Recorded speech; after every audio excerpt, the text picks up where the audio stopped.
యేసుక్రీస్తు నామములో బెతస్తా విడుదల పరిచర్ల తరపున మీకు ప్రేమపూర్వకమైన వందనాలు. ఈ దిన వాక్య ధ్యానము, నీ భారము యెహోవా మీద మోపుము, ఆయనే నిన్ను ఆదుకొనును. కీర్తనల గ్రంథం 55వ అధ్యాయం 22వ వచనం. తన బాధలు భరించరానివని దావీదుకి తెలుసు, అయినప్పటికీ వాటి విషయంలో తాను ఏమి చేయాలో దావీదుకి తెలుసు. సామెతల గ్రంథం 16వ అధ్యాయం 3వ వచనము ప్రకారము, నీ పనుల భారము యెహోవా మీద నుంచుము, అప్పుడు నీ ఉద్దేశములు సఫలములగును.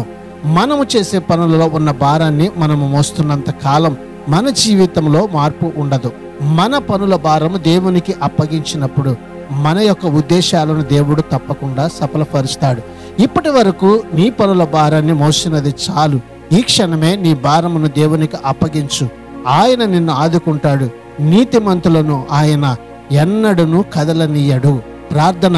మహాపరిశుద్ధుడా, మహోన్నతుడా, జీవాధిపతి, మా మంచి యేసయ్య, మరొక నూతన దినాన్ని మాకు ఇచ్చినందుకు నీకు వందనాలు, స్తోత్రాలు చెల్లిస్తూ, మేము కలిగి ఉన్న ప్రతి భారం నుంచి మమ్మల్ని విడిపించే మంచి దేవుడుగా నువ్వు మాకున్నందుకు నీకు వందనాలు చెల్లిస్తూ, మా ప్రతి భారాన్ని మీకు అప్పగిస్తున్నాము ప్రభువా.